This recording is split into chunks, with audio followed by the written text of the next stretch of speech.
So I've had a few people ask how to get a G-code going again. Say if you have a blockage or filament snaps, something like this. And as you might be able to see on the side of the model here, I've done it once. I did another time right at the bottom because I couldn't be able to get the base to go again. And I'm now having to do it again because I got a blockage, which I have now cleared. Basically, the process on the printer is fairly simple. You stop the print, lower it down until it is on the surface of the last printed surface. If you've got any kind of fluffy layers, remove them. Find out the Z height, which for me is 196.6, and then go to the G-code editor, which is on the PC anyhow.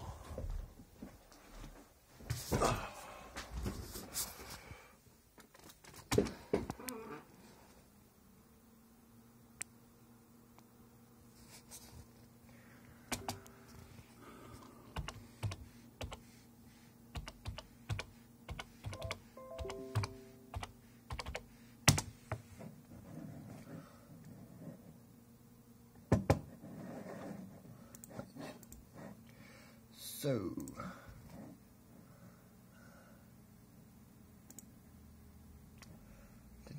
right, mine is on the OEST. You can see all my different cut G-codes here. So I'll show you what to edit from a standard G-code and how to do it on the main G-code. So we have the helmet front, I think is an unedited G-code. And then Halo helmet slice 339 was my last time I had to fix it. Right. This is basically just going off what I have picked up about what all the G-code commands mean. So, start from the top here. That one is a temperature, so it says set temperature of the bed. No, not sure what that one is, but M140 set temperature to 80. M190 set wait for temperature to get to 80. Set the extruder temperature to 240. Wait for it to get to 240. G28 home all axes. We will want to remove this and home the X and Y manually and set the Z. I'll also go through how to do this for a power cut or any other failure where you have to rehome. G92 sets the extruder to 0. That tells the extruder to go to 0, and that tells the first layer that says the Z must go to 0.29, which is the first letter height. To get it to print properly, you can ignore this. The semicolon means that it's been commented out. This is my one that I've edited. You leave in the G90, the M92, the temperature settings, and the G92, but you take the settings from, because it does the G92 each time before it goes up.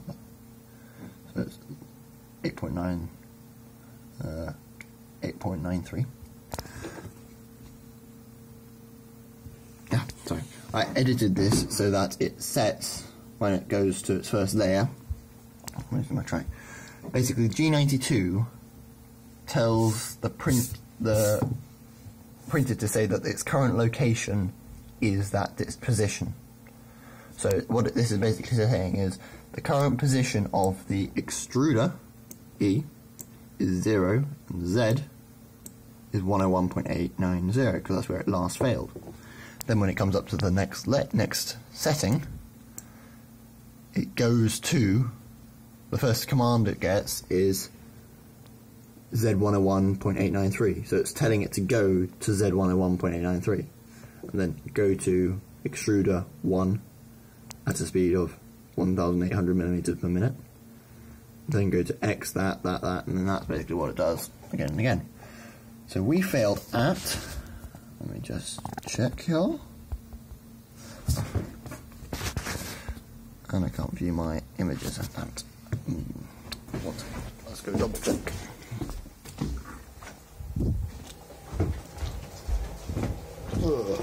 we failed at 196.6.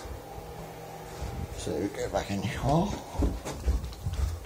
I need to get 100mm before it fails each time. 196.6. So this is just edited in Notepad Plus, Notepad or Notepad Plus Plus. Literally, if you can't open it with Notepad, you just go click on it, open with Notepad, or choose another app, Notepad. All works. So 196.6, Control F. 196.6. So you best to put in Z first. Z equals 196.6. And there we are, layer 655. So we then go from there all the way up to the start. We can leave this stuff in, but it just gives you information, you don't need it. Then we go up to where it says layer 339, actually go one more layer up. And we can leave the extruder -10. Delete that. It's now telling the hot end to go to 7196.713, which is giving us the Z hop, so it moves. And then it goes to layer 655, a Z height of that, and it tells it to go to that in the first line, the second line there. Now that, because we've removed the auto home, should be all the G-code editing we need to do. Save that. Octoprint. Actually, probably best to save that, as sometimes G-codes can be a bit temperamental if you don't change their name, because they're overwriting themselves and have a bit of a benefit. So file, save as, Halo Helmet, slice, layer, what layer was it? 655. 655. And I forgot to save it as a G-code. Gotta remember to save them as a G-code. Oh yeah, I did save it as a G-code, just can't see the G-codes. Right. Now upload. Mass storage, 3D models, prints, ODST, Halo Helmet, slice, layer 655. On the plus side, the files are steadily getting smaller. I've had to do this far too many times. I mean, my last one failed because I wasn't very good at it. The layers shifted and so it fell apart. But this one is going well so far. You can do it without having to hone the X and the Y, so without having to power cycle it, it's best. But if you do have to power cycle it, make sure to attempt to determine the Z height first. If you can't do that, then measure it as close as you can, and then you might have to rush to fiddle the leveling knobs to if you're too close or too far from the bed, or just stop it and give it another go.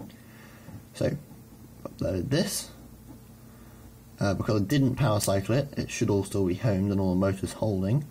I should be able to go print and go through. Oh.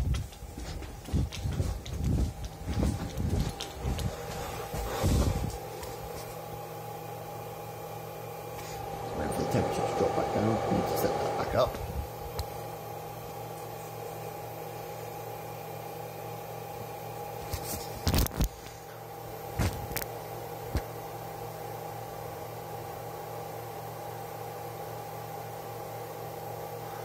I may have to go and re-edit this. Here we have it. It's just started up again. It restarts that same layer. And as you can see, the extruder is turning, so I've cleared the blockage.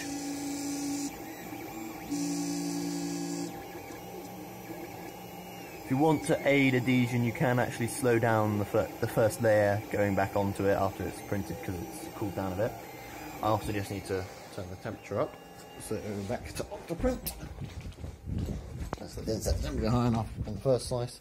You can actually just edit the G-code to set that, but set that to 50. There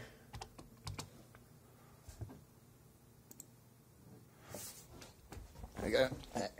It's been printing pet juice. It's a bit hot for this printer, stock hot end, but I need it to be.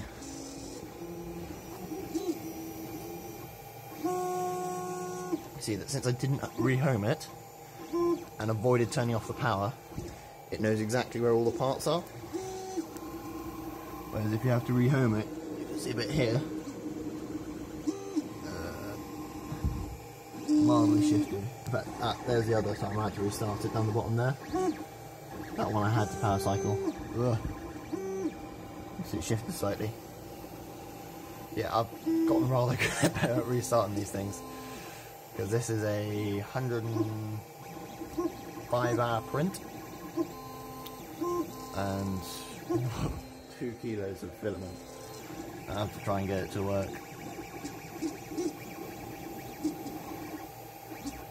Yeah, that's how you restart a print with a busted up, with a fail print, with a quick G-code edit. Saved me a lot of time and money. It saved me 40 quid in filament already. I'm not having to reprint the bastard. Anyways, I hope you're able to get your prints working.